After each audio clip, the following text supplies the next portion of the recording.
It seems that sports, action cameras department is kind of occupied by the industry leader GoPro, which has been in the business for quite a while. However, the Chinese companies do not stay silent, and some of them think that action cameras category is the way to go. One of the companies is the Xiaomi's sub-brand Yi, which has something interesting to offer. As far as the packaging goes, it is a plain minimalistic box. Besides the Yi logo on the front, there are some main specs of the device. Since the product is mainly designed for the Chinese market for now, the specs are written in Chinese. Still, some of the international terminology is used. The main features include the Sony's 16-megapixels CMOS sensor, f/2.8 aperture lens with 155 degrees point of view, the maximum shooting resolution at 1080p and 60 fps. Other features will be detailed later in this review. First thing that comes out of the box is the camera itself. I will take a closer look at it in the moment. Next up is the instruction manual, which is in Chinese, so there is no point for having it for international customers. Still, there is something useful in it, but I will get back to it later on. The last thing that comes in the packaging is the regular micro USB charging cable. Finally, let's take a look at the main item of the review. This camera has a combo of quite flashy light and dark green colors.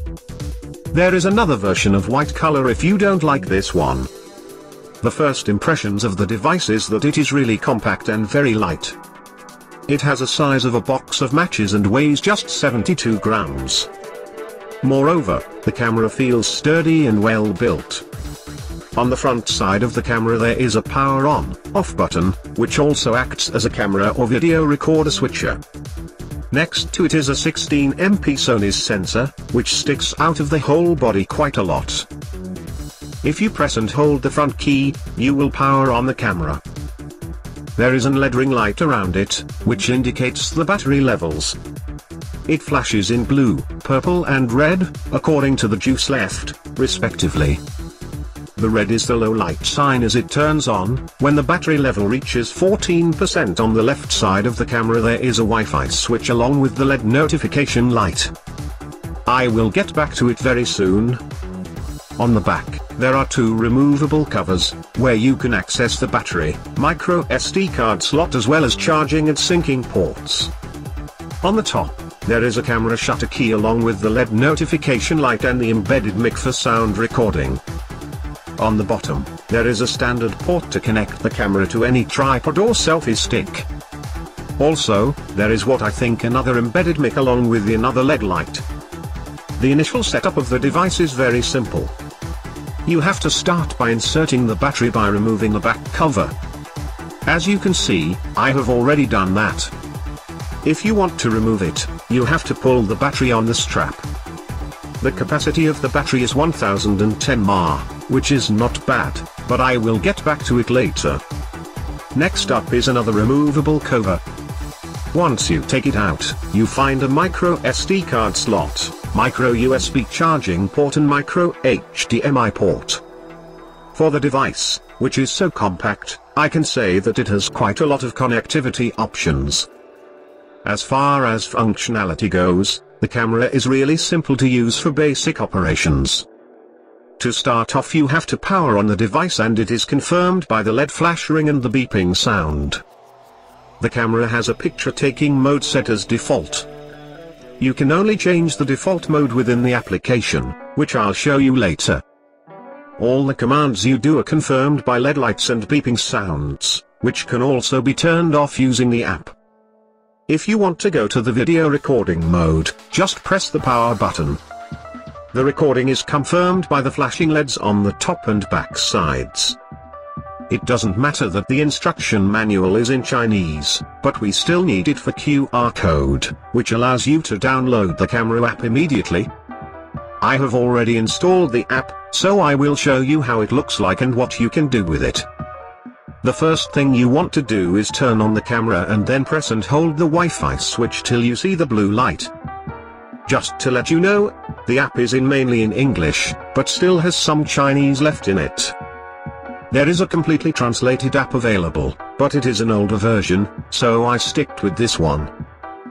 During the video review, the app version was 1.2, but at the moment of writing this review, I received both the app update to 1.3 version and the firmware version update for the camera itself.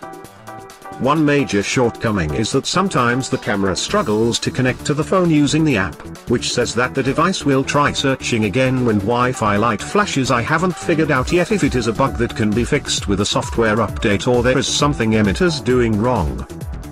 After some time, the Wi-Fi light starts flashing and then it gets connected easily. Once the camera connects to the smartphone via device's built-in Wi-Fi network, which is said to work up to 100 meters, the viewfinder turns on automatically. However, I've noticed a significant lag between the camera movements and what I see in the viewfinder. It is not happening all the time, but more than enough to annoy you. Anyway, the camera is designed to use it on its own since I don't see the point in carrying the camera in one hand and the smartphone in the other. Still, it would be nice if it gets fixed in the software updates, as we know that the product is just released.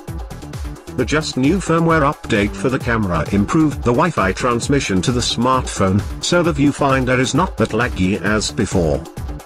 Still, there is a delay between movement of the camera and what you see on the smartphone, but not that bad. You can adjust the resolution of the video and pictures within the app. The maximum resolution of video is 1080p at 60 fps. The FPS can go all the way to 240, but the resolution goes below HD. As far as resolution of pictures, the maximum is 16 megapixels at 4:3 aspect ratio and can go all the way to only 5 MP to save up some storage space. The app has quite a lot of settings that cannot be set up using only the camera. Most of them are self-explanatory, so you don't really need an instruction manual to understand it.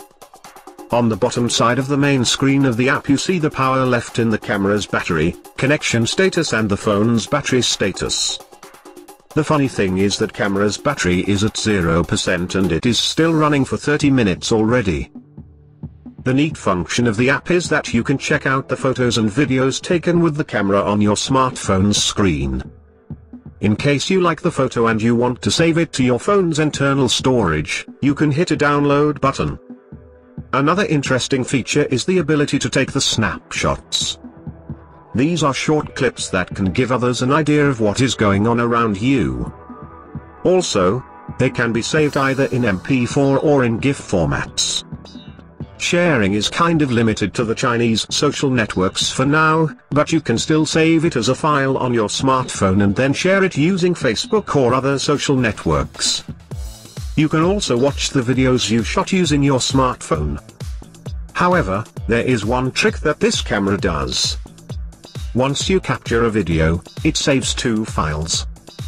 One is in original format, while the other is a very low resolution file, which is used for the preview on your smartphone. It is quite logical since it may take forever loading up the full HD video via Wi-Fi on your smartphone.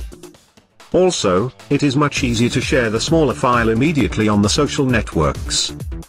In conclusion, this was the first time ever I've reviewed the action camera. It was because I thought that this was not a useful gadget since you always have a smartphone around. However, after using it for some time I started loving it as it can be used for different purposes. The creativity options are endless here. I like the size of it, which makes it very portable to use. As far as design, yes, it takes a lot of inspiration from the GoPro cameras and it may become a direct competitor. However, the Chinese company offers its product for a much lower price. The official price in China is just $64, which is ridiculous.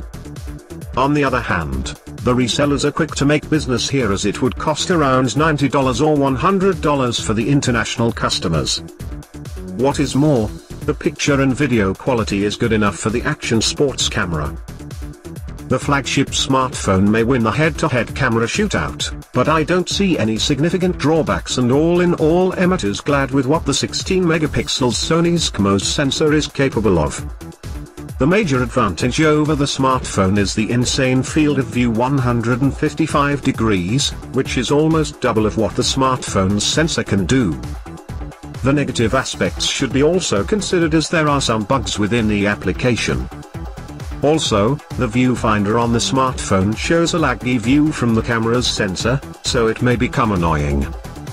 Moreover, the battery life could be better, as it died just after a few hours of intense usage, which included shooting videos, taking pictures, using the Wi-Fi etc. The battery can die even quicker if you use it only for shooting videos. If you do that, it would last you just around 30-40 minutes. I will update this review if I notice any significant improvements in any department after just received firmware update. All in all, I still think it is a great action camera, as it has a killer price tag and offers a good overall package, which is worth your attention.